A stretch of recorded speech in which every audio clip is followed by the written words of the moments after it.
Hi there, and welcome to episode 58 of B2B SaaS Marketing Snacks. I'm Brian Graff, I'm the CEO of Kalungi, and I'm here again with Kalungi's co-founder, Stein Hendricks, who's a serial SaaS marketing executive and ex-Microsoft product marketing leader.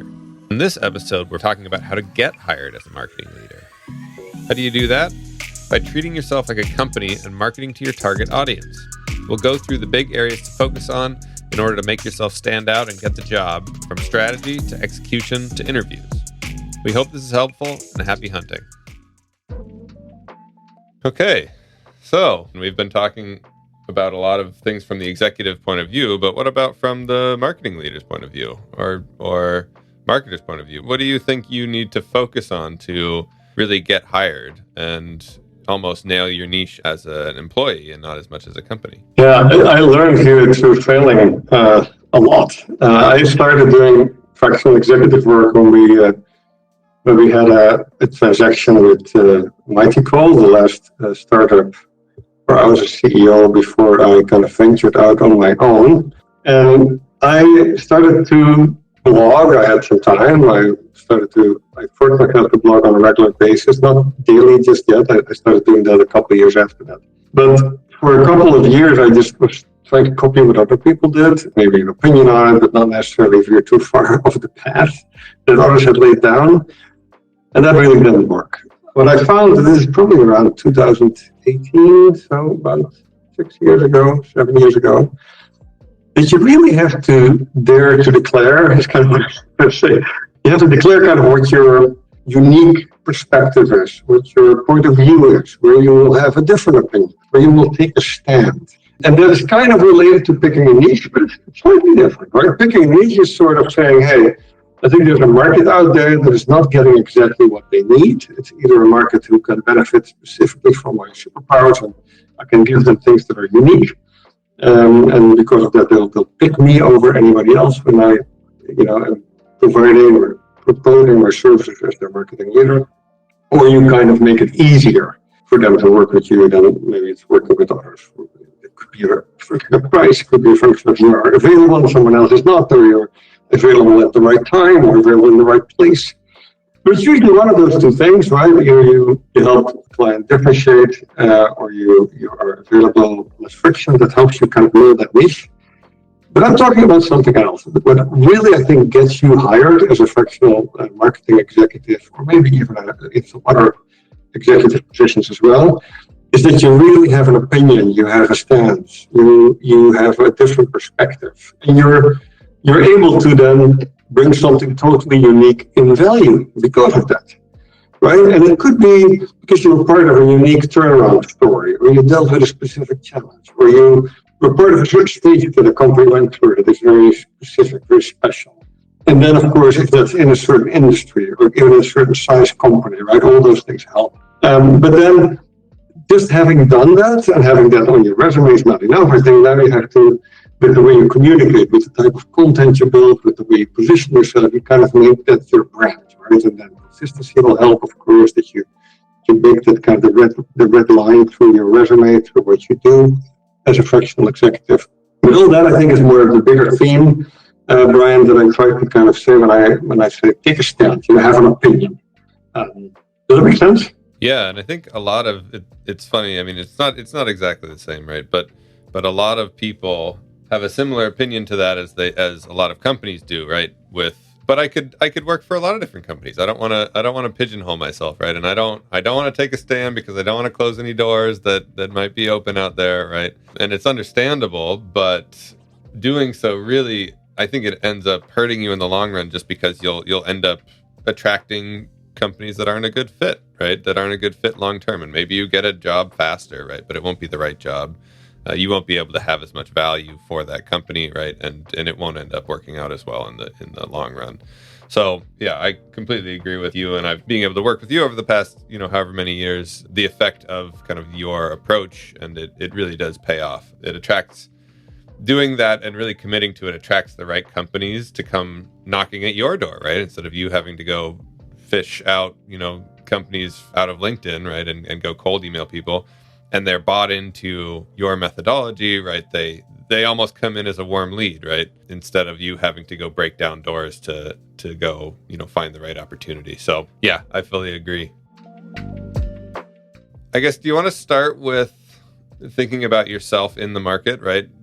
Especially with social media and LinkedIn and hiring firms and agencies and everything, it's a really crowded space. Really, almost regardless of what position you're applying for. And so how do you think about understanding what the needs are of hiring companies and making yourself stand out? Yeah, there's one rule, and when you sell yourself as a consultant, you almost have to do so by doing consulting, right? And if you find a company that's interested in your services, they probably have a need that you can talk about. You can come up with some meaningful way to assess the situation, to provide perspective, to talk about how you would handle something like that. And to do that in a way that doesn't, make it sound like you assume you get the job. It's really about helping, right? And providing some of that totally for free and without expecting anything in return.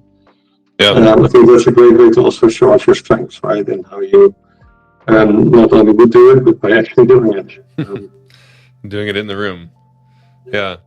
I guess let's actually, I've changed my mind. Let's start with taking a step back and think about your ICP almost as an employee, right? Like before you can attract the right company, you need to know what that is, right? And so what factors do you look for in a company that makes it appealing to you to work for, and how can other people think about that? Yeah, that's a great point. I think there's two things that have to match, right? In any kind of successful employer-employee relationship or client-consultant relationship, the need has to match the supply. The demand and the supply have to match each other, right?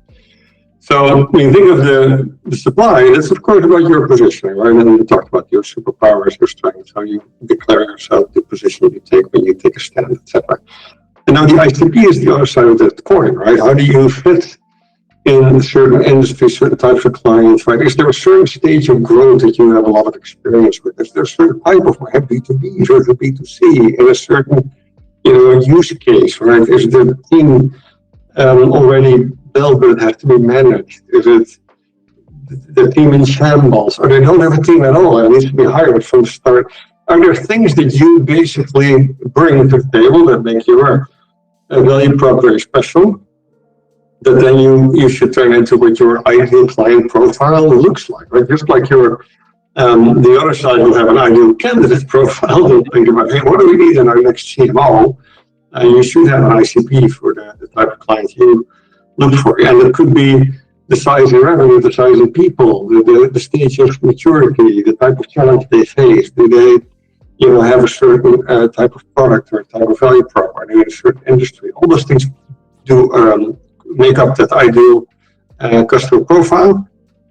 And then the challenge that you then also have behind it is that there's also a person you will work with, the CEO, the founder, and maybe also other people in the executive team that are really an integrated part of your ICP analysis, right? If you have a phenomenally well-fitting type of company, but the person that you would work for is not going to fit the way you work, or the type of strengths you bring are not complementary to the CEO. So you kind of have to extend your ICP also a little bit. What do you look for in the type of leader you want to work with? Yeah, absolutely. I mean, I think especially as you start to consider those factors for a company, right, you'll notice that the pool of companies that you're looking at really starts to narrow down, right, of course. But also, if you think about it on the flip side, the candidates that will stand out for the role narrow down even more drastically, right? And so thinking about your resume and your career so far and where you've been able to add value, right? Like, as you were mentioning, right? What if in your past have you helped to turn around a bad situation, right? Then maybe you can start to leverage yourself as a specialist in terms of saving companies that are in a downward spiral, right? Or you have some high growth companies in your background, right? So now you become an expert on that. That skill set is very different from, say a steady, mature company that's already large and has a big budget, right? The priorities are different, the tasks are different, the initiatives are different, right? And so you can start to specialize and showcase your advantage, right? According to industry, or even according to the go-to-market type, right? Is it product-led? Is it marketing-led? Is it sales-led, right? All those things you can start to pick and choose and combine those types of attributes, and you become hyper-specialized quite quickly and really start to be able to stand out from the crowd. The only other thing that I'll say is on the CEO side, I'll just steal from Dave Gearhart, but he likes to say you always want to work for a CEO that knows marketing, right? As a marketer, you don't want to, and that stuck with me. You don't really want to go and work for a CEO that wants marketing to just be a instant profit machine, right? Or doesn't understand the mechanics or the time frames associated with marketing, right?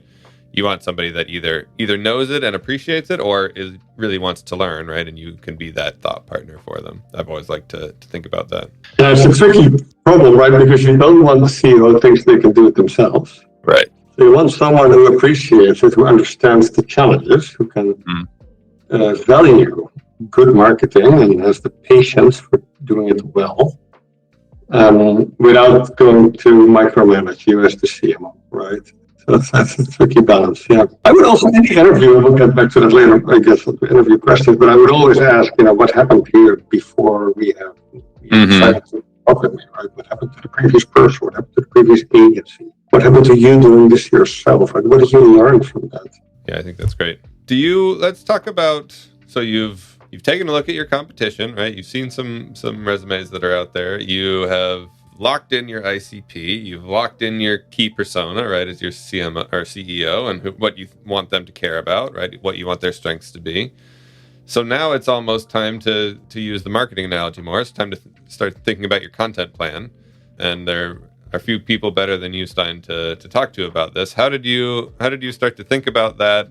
I've heard from you that if you have to write something down more than once, then it should be a blog, right? But what's your methodology? How do you think about showcasing your skills and taking a stand, right, the right way? Yeah, in today's world of asynchronous media and consumption of information, there's no way around. You have to publish your thoughts, your content, your stand that you're going to take, the branding that you want to build.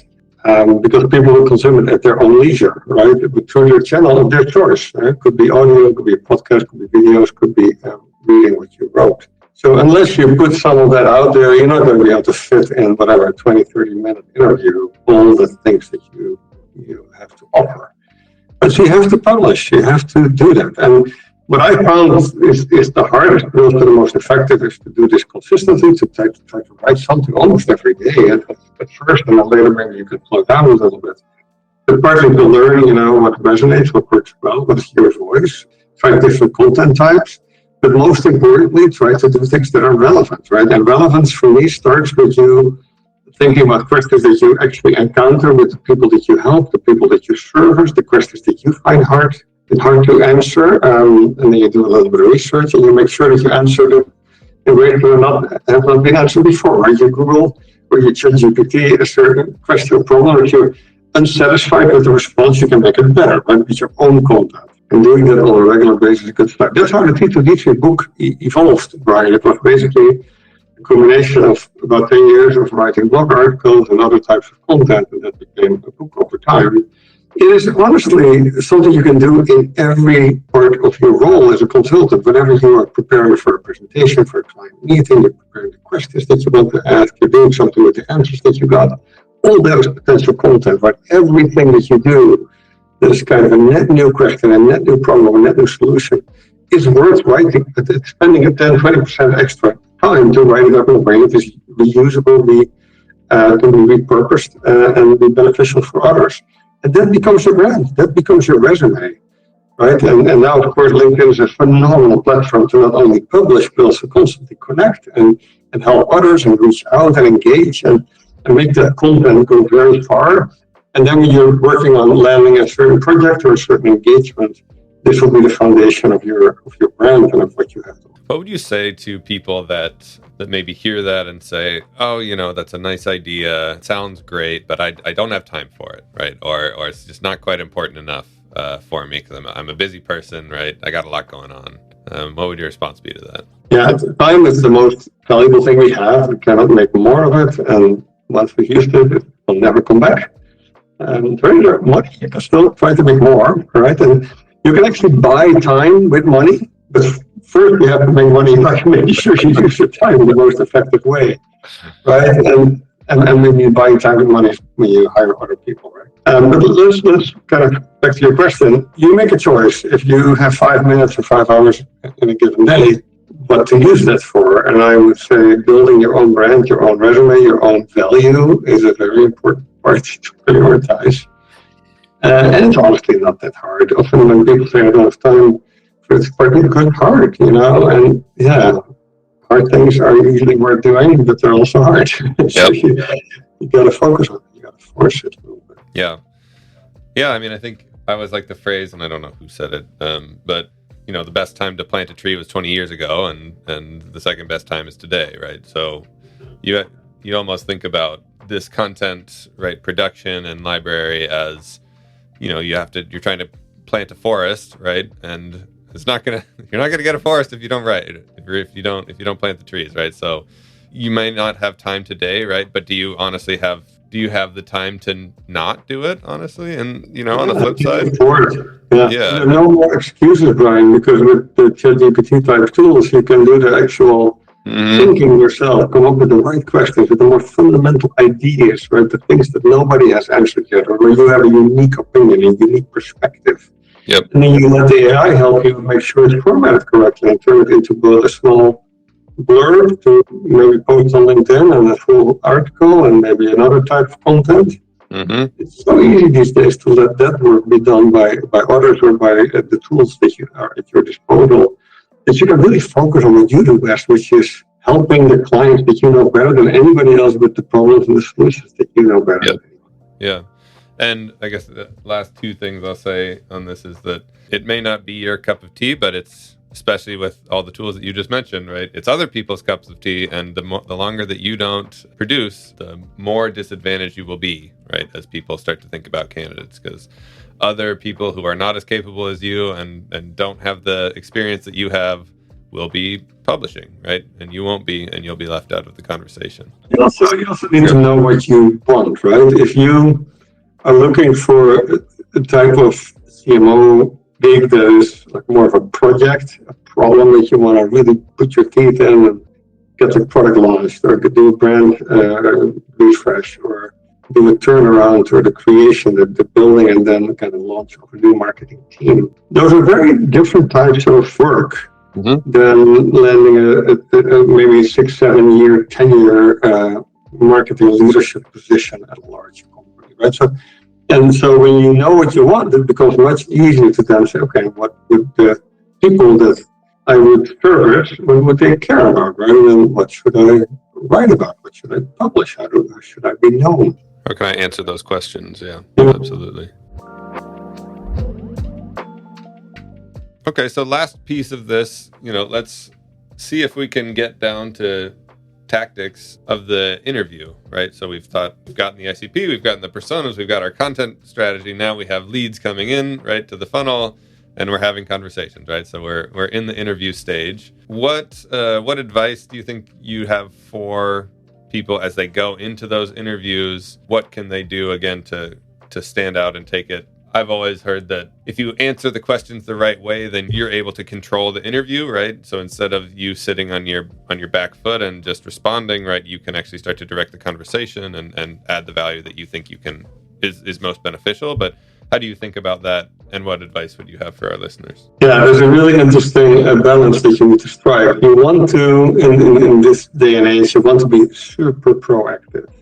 If you come to an interview like this, as in just like a traditional job interview, where you're kind of sitting back and answer a bunch of questions, and then you prep for the questions. Oh, what would I say if they ask me, what is the most challenging thing I ever done? Or that's not going to go well, right? These days, especially in an executive position, you're expected to come to the table with a plan, like with an opinion. Mm-hmm. This is how this is my 30, 60, 90-day plan. Like, this is what I would do with your position. This is how I think about your website. Right? All these things that you could prepare for. So you have to do that. But then the last thing you want to do is show up and just talk, right? You have to ask a lot of questions. But if you come to the table with a plan, with an approach, with an opinion, with a position, you can actually deliver that in the form of questions. Have you thought about this? How would you say this has gone for you in the past? Is this working, right? And I think being curious in that sense, not just asking questions mechanically, but really being interested to learn as much as you can in the short time you have with someone is really, really critical. And what I found very useful There's a technique that's often used in, so of course the recruiters often use a technique called STAR. What was the situation? What was the task that you had? What kind of was the solution that you presented, and what's the outcome, etc. Or the action you took, and then the result in the STAR kind of acronym. I like to use as a candidate. You can use MEDPIC. MEDPIC is the sales methodology that talks about what are the metrics that a prospect cares about. Right? What are the business value metrics? Who's the economic decision maker? What's the decision-making process? What are the decision criteria? The decision-making process also includes who else is going to be involved in the decision. MEDPIC is actually a really good prep for a job interview as an executive, because you should not come to a job interview without understanding what is value, right, for the company. Why do they hire for this role? What's the outcome that this role ultimately achieves? And if you don't know that, those are great questions to ask. What are those metrics that really constitute success for this role? Then, of course, economic buyer is more like, hey, who's really making the decision here? Who are you talking with? Are you talking with someone who wants this job to be filled yesterday because it fills a big hole in their capacity on the leadership team? Or are you talking with someone who's a little bit skeptical, who may not be a supporter of maybe the type of candidate so you need to figure that out quickly. And then, of course, decision criteria, decision-making process, those are good things to figure out in this interview as well.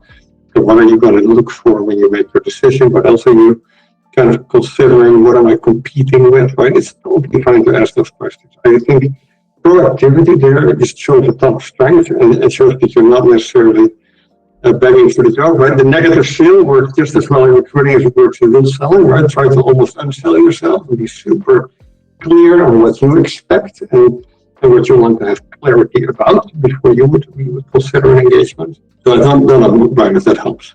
Yeah, that's super helpful. I do agree, right, with trying to be as curious as you can about the company and learn as much as you can, right? If they're asking you a case question or want your thoughts on a certain area of their company, right? Ask questions, learn as much as you can about the details, right? And really start to dive into the problem. And as you're saying, right, consult in the interview, right? That is, I think, in general, the easiest way to show real impact.